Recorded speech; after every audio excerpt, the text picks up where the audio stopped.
Hello and welcome to our video on how to use the MOBB Bed Assist Rail, brought to you by halohealthcare.com. If you or a loved one have difficulty getting in and out of bed safely, the MOBB Bed Assist Rail can help provide a helping hand. The first step is assembly. It's always important to follow the manufacturer's instructions when assembling your MOBB Bed Assist Rail. Let's get started. First, unbox and inspect all of the pieces. Next, you're going to want to insert both L-shaped pieces into the padded handrail. Make sure you click them into place so that they are secure. Now connect a padded extension piece to the opposite side of each L-shaped piece. Then you can connect the unpadded U-shaped tube to tie it all together.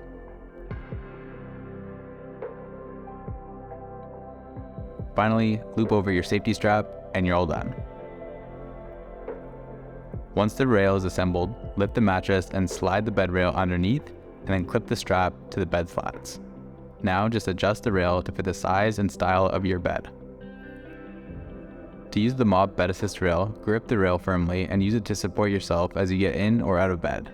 Remember not to rely on the rail to fully support your weight, but instead just use it to assist and stabilize yourself. And that's it. To get yours, visit us in store or online at halohealthcare.com.